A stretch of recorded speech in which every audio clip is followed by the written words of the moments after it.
मैं जीता हूं देश के लिए, मैं जीता हूं 125 करोड़ देशवासियों के लिए, मैं जीता हूं आपके लिए।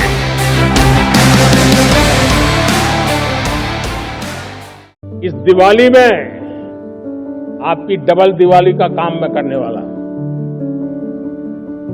इस दिवाली में आपको एक बहुत बड़ा तोहफा देशवासियों को मिलने वाला है। हम नेक्स्ट जनरेशन जीएसटी रिफॉर्म्स लेकर के आ रहे हैं।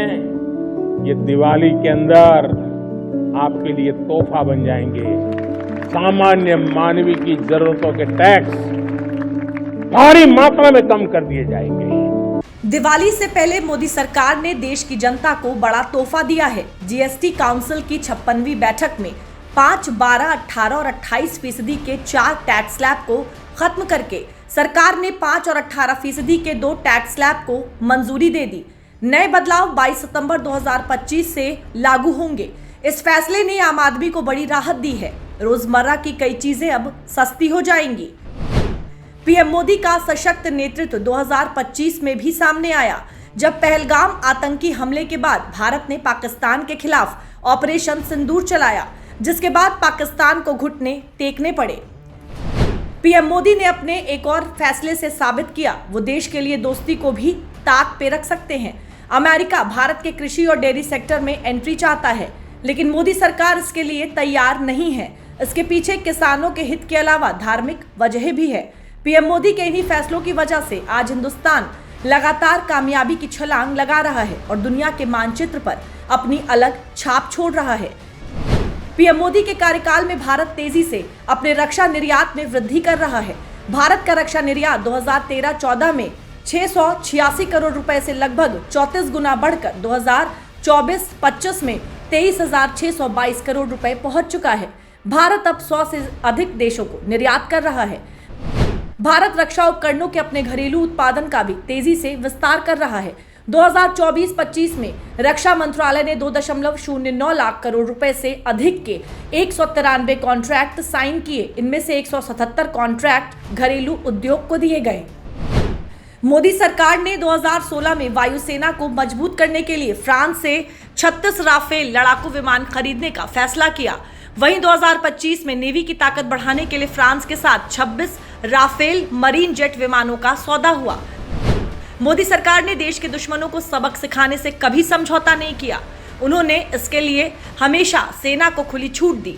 इसका सबूत है 2016 का सर्जिकल स्ट्राइक और 2019 में बालाकोट में हवाई हमला।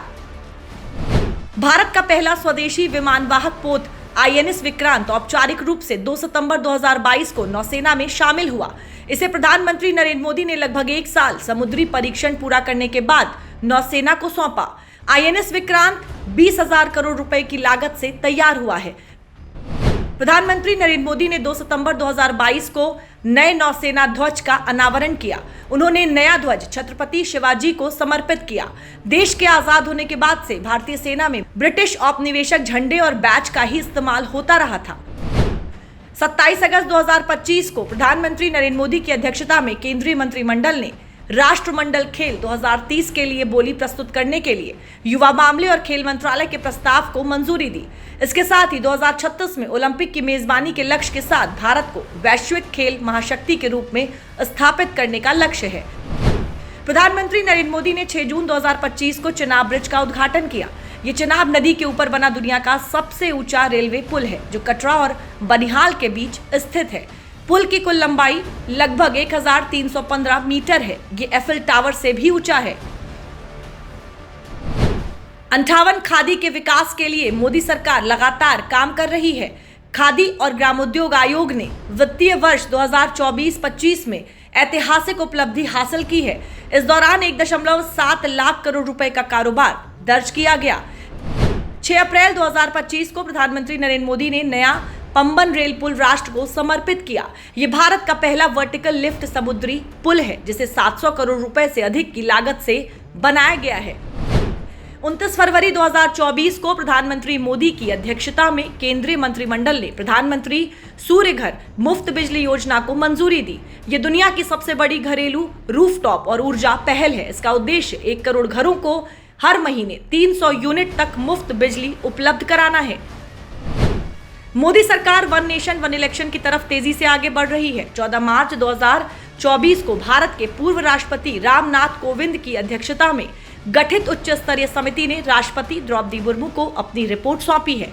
इसका मकसद चुनाव की लागत कम करना और बार बार चुनावों से होने वाले व्यवधानों को कम करना है।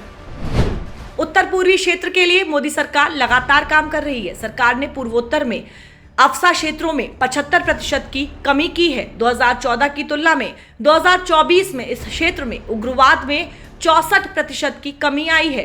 5000 किलोमीटर से अधिक सड़क परियोजनाएं चल रही हैं। 2018 में 16 साल की देरी के बाद आखिरकार बोगीबील पुल का निर्माण पूरा हुआ। 24 अगस्त 2024 को प्रधानमंत्री मोदी की अध्यक्षता में केंद्रीय मंत्रिमंडल ने यूनिफाइड पेंशन स्कीम को मंजूरी दी, जो 1 अप्रैल 2025 से लागू हो गई है। इससे 23 लाख केंद्र सरकार के कर्मचारियों को लाभ मिलने की संभावना है। राज्य सरकारें भी यूपीएस चुनती हैं तो कुल लाभार्थी करीब 90 लाख होंगे। इस साल मोदी सरकार आयकर सुधार 2025 लेकर आई। केंद्रीय बजट 2025-26 में केंद्रीय मंत्री निर्मला सीतारमण ने भी करदाताओं को लाभ पहुंचाने के लिए टैक्स स्लैब और दरों में व्यापक बदलाव का प्रस्ताव रखा। नई व्यवस्था के तहत 12 लाख रुपए सालाना आय तक कोई टैक्स नहीं देना है। मोदी सरकार वक्फ विधेयक 2025 लेकर आई, जिसे 2 को लोकसभा और 3 अप्रैल को राज्यसभा से पारित किया गया। इसका मकसद वक्फ अधिनियम 1995 में संशोधन करना, वक्फ संपत्तियों के विनिमय और प्रबंधन में आने वाले मुद्दों और चुनौतियों का समाधान करना और भारत में वक्फ संपत्तियों के प्रशासन और प्रबंधन में सुधार करना है। कोविड काल में मोदी सरकार ने प्रधानमंत्री गरीब कल्याण अन्न योजना की शुरुआत की। इसके जरिए लोगों को मुफ्त राशन दिया जाता है। देश के लगभग 81.35 करोड़ लोग इस योजना के लाभार्थी हैं। 1 जनवरी 2024 को सरकार ने इस योजना को 5 साल के लिए बढ़ा दिया था। कोरोना संकट के दौरान मोदी सरकार ने राष्ट्रीय कोविड-19 टीकाकरण कार्यक्रम की शुरुआत की। सीरम इंस्टीट्यूट और भारत बायोटेक जैसी भारतीय कंपनियों ने टीकों का निर्माण और आपूर्ति की। अब तक कुल 220.69 करोड़ डोज लगाई जा चुकी है। 28 अगस्त 2014 में मोदी सरकार जनधन योजना लेकर आई। इसका मकसद है देश के हर उस इंसान के पास बैंक खाता हो जो अब तक बैंकिंग सिस्टम से बाहर था, खासकर गरीब, गांव वाले, मजदूर और जिनके पास पैसे कम हैं। इसके तहत जीरो बैलेंस खाता खोला जा सकता है। 55.9 करोड़ लोग इस योजना का फायदा उठा चुके हैं। मोदी सरकार 8 अप्रैल 2015 को मुद्रा योजना लेकर आई।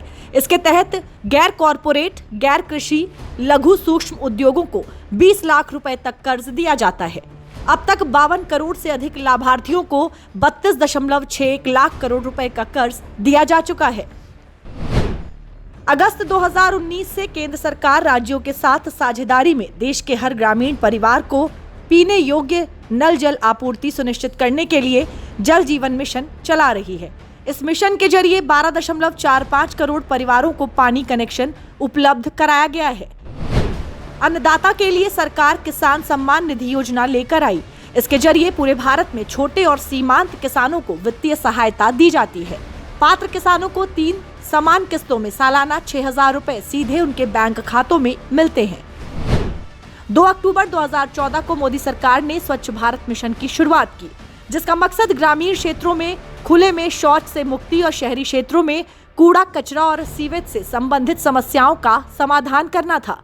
इस योजना के तहत 12.55 करोड़ शौचालय बन चुके हैं। प्रधानमंत्री मोदी का सपना है देश के हर गरीब के पास उसका अपना पक्का मकान हो। इसके लिए केंद्र सरकार पीएम आवास योजना लेकर आई।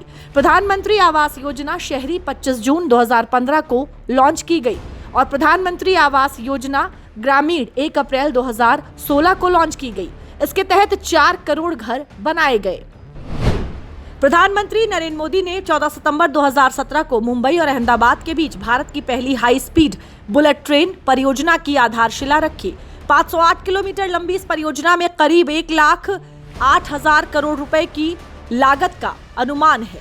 जुलाई 2025 तक 310 किलोमीटर का निर्माण हो चुका है।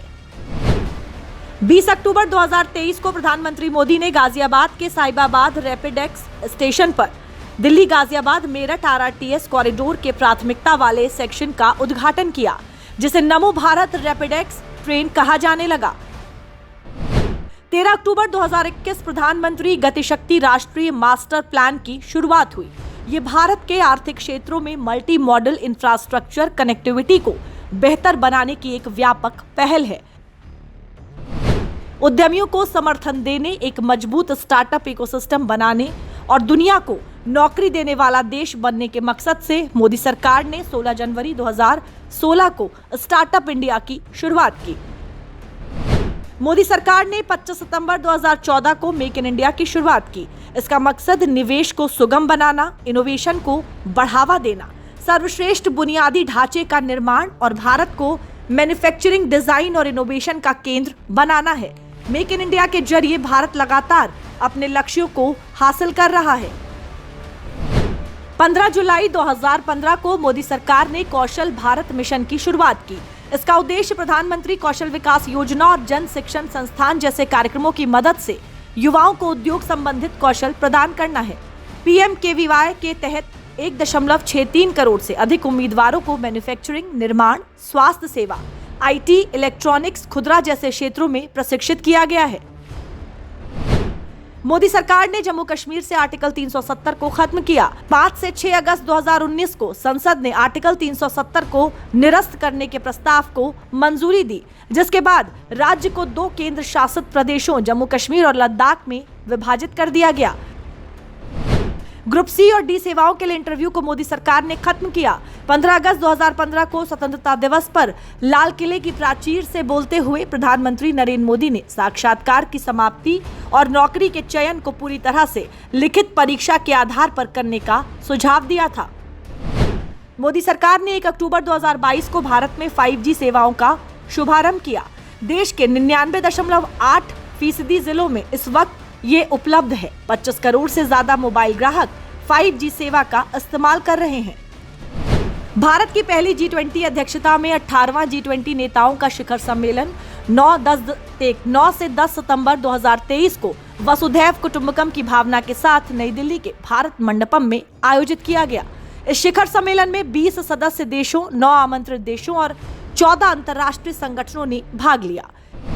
27 सितंबर 2014 को प्रधानमंत्री नरेंद्र मोदी ने संयुक्त राष्ट्र महासभा के 69वें सत्र के दौरान में 21 जून को अंतर्राष्ट्रीय योग दिवस के रूप में मनाने का प्रस्ताव रखा। संयुक्त राष्ट्र ने 193 सदस्य देशों और 173 सह प्रायोजकों के समर्थन से 21 जून को आधिकारिक रूप से अंतर्राष्ट्रीय योग दिवस घोषित किया।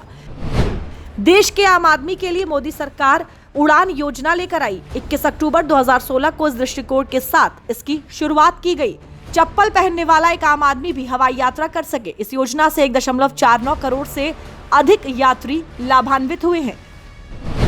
अमृत भारत स्टेशन योजना के अंतर्गत 6 अगस्त 2023 को प्रधानमंत्री श्री नरेंद्र मोदी ने देश भर के 508 रेलवे स्टेशनों के पुनर्विकास की आधारशिला रखी। 24,470 करोड़ रुपए से अधिक की लागत से पुनर्विकसित ये 508 स्टेशन 27 राज्यों और केंद्र शासित प्रदेशों में स्थित हैं। प्रधानमंत्री मोदी ने 13 अक्टूबर 2021 को प्रगति मैदान से प्रधानमंत्री गतिशक्ति का शुभारंभ किया। ये भारत के आर्थिक क्षेत्रों में मल्टी मॉडल इंफ्रास्ट्रक्चर कनेक्टिविटी को बेहतर बनाने की एक व्यापक पहल है। प्रधानमंत्री गतिशक्ति पहल के तहत अब तक 57 केंद्रीय मंत्रालयों और विभागों को शामिल किया जा चुका है। मोदी सरकार ने आयुष्मान भारत योजना की शुरुआत की। इस योजना के तहत गरीबों को 5 लाख रुपए तक फ्री इलाज की सुविधा मिलती है। अब तक 9.84 करोड़ लोगों को इस योजना का लाभ मिल चुका है। आयुष्मान भारत प्रधानमंत्री जन आरोग्य योजना के अंतर्गत 70 साल और उससे अधिक उम्र के सभी वरिष्ठ नागरिकों को अलग स्वास्थ्य कवर दिया गया। मोदी सरकार ने आपराधिक कानूनों के क्षेत्र में ऐतिहासिक कदम उठाया। जुलाई 2024 से मोदी सरकार ने 3 नए आपराधिक कानूनों की घोषणा की। आईपीसी की जगह भारतीय न्याय संहिता 2023, सीआरपीसी की जगह भारतीय नागरिक सुरक्षा संहिता 2023 और भारतीय साक्ष्य अधिनियम की जगह भारतीय साक्ष्य अधिनियम 2023 लागू किया गया। मोदी सरकार के 11 साल के कार्यकाल में 2014 से अब तक मेडिकल कॉलेजों की संख्या 387 से बढ़कर 780 हो गई है। 2025-26 के बजट में 10,000 अतिरिक्त मेडिकल सीटों की घोषणा की गई है। गरीब महिलाओं के लिए प्रधानमंत्री मोदी क्रांतिकारी उज्ज्वला योजना लेकर आए। इसके जरिए गरीब परिवारों की महिलाओं को बिना किसी जमा राशि के एलपीजी कनेक्शन दिया जाता है। इससे उन्हें लकड़ी और गोबर के उपलों से निकलने वाले धुएं से छुटकारा मिला। 10.33 करोड़ घरों को अब तक एलपीजी कनेक्शन दिए जा चुके हैं। मोदी सरकार ने राष्ट्रीय पिछड़ा वर्ग आयोग यानी एनसीबीसी को संविधान अधिनियम 2018 के जरिए संवैधानिक दर्जा दिया। पिछड़ा वर्ग के लिए नया राष्ट्रीय आयोग अनुच्छेद 338 बी के तहत गठित किया गया। 22 जनवरी 2024 को मोदी अयोध्या में श्री रामलला के प्राण प्रतिष्ठा में शामिल हुए। 5 अगस्त 2020 को प्रधानमंत्री नरेंद्र मोदी ने अयोध्या में राम मंदिर की आधारशिला रखी थी। 9 नवंबर 2019 को सर्वोच्च न्यायालय ने अयोध्या में विवादित भूमि का स्वामित्व भगवान श्री राम विराजमान को सौंप दिया था। प्रधानमंत्री नरेंद्र मोदी ने 31 अक्टूबर 2018 को विश्व की सबसे ऊंची प्रतिमा स्टैच्यू ऑफ यूनिटी राष्ट्र को समर्पित की।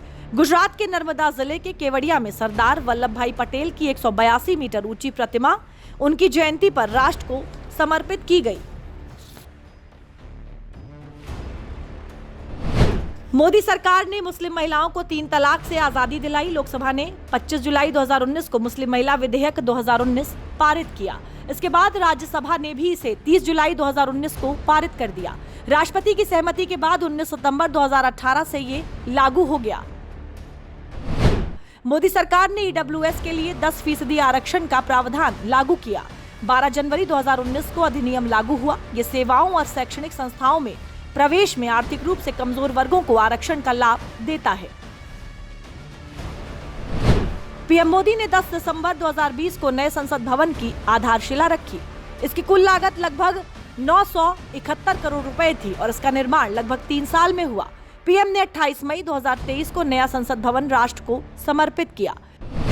मोदी सरकार ने सेंट्रल विस्टा परियोजना की शुरुआत की, जिसकी अनुमानित लागत लगभग 20,000 करोड़ रुपए है, जिसमें नया संसद भवन, central Vista Avenue, common central सचिवालय की 10 इमारतें, सेंट्रल कॉन्फ्रेंस सेंटर, उपराष्ट्रपति प्रधानमंत्री के लिए आवास और प्रधानमंत्री कार्यालय के साथ कार्यकारी एनक्लेव शामिल हैं।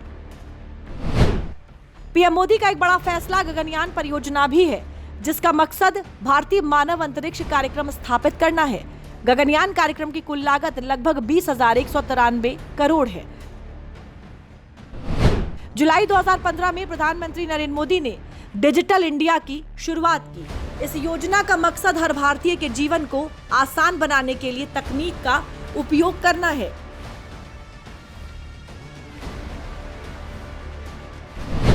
मोदी सरकार ने 15 जून 2022 को अग्निपथ योजना शुरू की। इस योजना के तहत चुने गए युवाओं को अग्निवीर कहा जाता है। ये योजना युवाओं को 4 साल सशस्त्र बलों में सेवा करने का मौका देती है। राष्ट्रीय और राज्य स्तर पर नीति निर्माण में महिलाओं की अधिक भागीदारी के लिए मोदी सरकार महिला आरक्षण विधेयक लेकर आई। इसका उद्देश्य लोकसभा, राज्य विधानसभाओं में महिलाओं के लिए कुल सीटों की 1/3 सीटें आरक्षित करना है। भारत में डिजिटल भुगतान में क्रांति की शुरुआत मोदी सरकार ने की। यूपीआई अब वैश्विक स्तर पर लगभग 50% लेन देन के लिए इस्तेमाल होता है। भारत में सभी डिजिटल लेन देन में यूपीआई का योगदान 85% है। पाकिस्तान, अफगानिस्तान और बांग्लादेश में धार्मिक उत्पीड़न के आधार पर हिंदू, सिख, बौद्ध, जैन, पारसी और ईसाई समुदायों के लोगों को भारतीय नागरिकता देने का काम मोदी सरकार ने किया। इसके लिए सरकार नागरिक संशोधन अधिनियम लेकर आई। इसे 10 जनवरी 2020 से लागू किया गया। मोदी सरकार ने 21 सितंबर 2016 को रेल बजट को आम बजट में विलय करने को मंजूरी दी। इस विलय से 2 अलग-अलग बजट रखने की जरूरत को कम किया गया। इससे वितरण और सुशासन के पहलुओं पर ध्यान केंद्रित हुआ। 15 फरवरी 2019 को पीएम मोदी ने पहली semi high speed Vande Bharat express train को हरी झंडी दिखाई। ये ट्रेन दिल्ली से वाराणसी के लिए रवाना हुई। अगस्त 2025 तक 144 से अधिक वंदे भारत ट्रेन चल चुकी है। मोदी सरकार ने 100% रेलवे विद्युतीकरण का फैसला किया है। इसका मकसद पर्यावरण के अनुकूल, तेज और एनर्जी एफिशिएंट परिवहन साधन उपलब्ध कराना है। 98% ब्रॉड गेज नेटवर्क का विद्युतीकरण हो चुका है। 29 में से 23 राज्यों में 100% का टारगेट सरकार पूरा कर चुकी है। भारतीय डाक सेवा का कायाकल्प मोदी सरकार ने किया। भारतीय डाक भुगतान बैंक की स्थापना भारत सरकार की 100% इक्विटी के साथ की गई। इसे 1 सितंबर 2018 को लॉन्च किया गया। बैंक ने 12 करोड़ से अधिक ग्राहकों को सफलतापूर्वक जोड़ा है। प्रधानमंत्री नरेंद्र मोदी ने 25 जून 2015 को स्मार्ट सिटी मिशन शुरू किया। इसके जरिए कुशल सेवाएं, मजबूत बुनियादी ढांचा और टिकाऊ समाधान से 100 शहरों में जीवन की गुणवत्ता में सुधार लाना है। मोदी सरकार की इच्छा शक्ति की बदौलत भारतीय रेलवे ने 7 अप्रैल 2014 को तब इतिहास रचा जब पहली यात्री ट्रेन नाहरलागुन तक चली। इस तरह अरुणाचल प्रदेश की राजधानी ईटानगर भारत के रेलवे मानचित्र पर आ गई। प्रधानमंत्री मोदी ने देश की जनता से मन की बात करने का फैसला लिया। मोदी हर महीने की आखिरी रविवार को रेडियो के जरिए राष्ट्र के साथ संवाद करते हैं। इस दौरान वो अलग अलग विषयों पर अपने विचार और दृष्टिकोण साझा करते हैं। प्रधानमंत्री मोदी ने 9 नवंबर 2019 को पंजाब के गुरदासपुर स्थित डेरा बाबा नानक में करतारपुर कॉरिडोर की एकीकृत चेक पोस्ट का उद्घाटन किया। इससे भारतीय तीर्थयात्रियों को पाकिस्तान स्थित गुरुद्वारा करतारपुर साहिब के दर्शन करने में सुविधा हुई। 17 सितंबर 2023 को पीएम मोदी ने पीएम विश्वकर्मा योजना की शुरुआत की। इस योजना का उद्देश्य 18 व्यवसायों के कारीगरों और शिल्पकारों को सहायता प्रदान करना है जो अपने हाथों और औजारों से काम करते हैं। मोदी सरकार ने 22 जनवरी 2015 को बेटी बचाओ बेटी पढ़ाओ अभियान की शुरुआत की। इसका उद्देश्य महिला पुरुष के आधार पर भेदभाव को रोकना, बालिकाओं के अस्तित्व तथा सुरक्षा को सुनिश्चित करना और बालिकाओं की शिक्षा सुनिश्चित करना है। पश्चिम बंगाल को छोड़कर इसे देश के सभी जिलों में चलाया जा रहा है। प्रधानमंत्री सहज बिजली हर घर योजना अक्टूबर 2017 में शुरू की गई थी। देश के ग्रामीण क्षेत्रों में सभी घरों और शहरी क्षेत्रों में सभी गरीब परिवारों को बिजली कनेक्शन प्रदान करना इसका मकसद है। योजना अवधि के दौरान लगभग 2.86 करोड़ घरों का विद्युतीकरण किया गया है। मोदी सरकार आम लोगों को महंगी दवाएं कम दाम में देने का काम कर रही है। इसके लिए प्रधानमंत्री भारतीय जन औषधि परियोजना चलाई जा रही है। देश भर में 16,912 से ज्यादा जन औषधि केंद्र कार्यरत हैं। इसमें 2,110 से ज्यादा दवाएं और 315 सर्जिकल उपकरण उपलब्ध हैं। प्रधानमंत्री सुरक्षा बीमा योजना की शुरुआत 9 मई 2015 को की गई। ये योजना दुर्घटना के कारण मृत्यु या विकलांगता के लिए 2 लाख रुपए का कवरेज प्रदान करती है। 18 से 70 साल के व्यक्ति इसके लिए आवेदन कर सकते हैं। इसका प्रीमियम प्रति सदस्य केवल 20 रुपए प्रति वर्ष है। 29 अगस्त 2019 को नई दिल्ली में प्रधानमंत्री मोदी ने फिट इंडिया मूवमेंट का शुभारंभ किया। इसका मकसद फिटनेस को जीवन का अभिन्न अंग बनाना, व्यवहार में बदलाव लाना और अधिक शारीरिक रूप से सक्रिय जीवन शैली अपनाना है। 23 अगस्त 2023 को चंद्रयान 3 लैंडर चंद्रमा के दक्षिणी ध्रुव के पास सफलतापूर्वक उतरा था। ऐसा करने वाला भारत दुनिया का चौथा देश बना। पीएम मोदी ने इस ऐतिहासिक दिन को राष्ट्रीय अंतरिक्ष दिवस के रूप में मनाने का फैसला किया। पेंशन लाभों में लंबे समय से चली आ रही असमानताओं को दूर करने के लिए मोदी सरकार ने वन रैंक वन पेंशन योजना शुरू की। योजना से 25 लाख से अधिक पूर्व सैनिकों और उनके परिवारों को फायदा हुआ।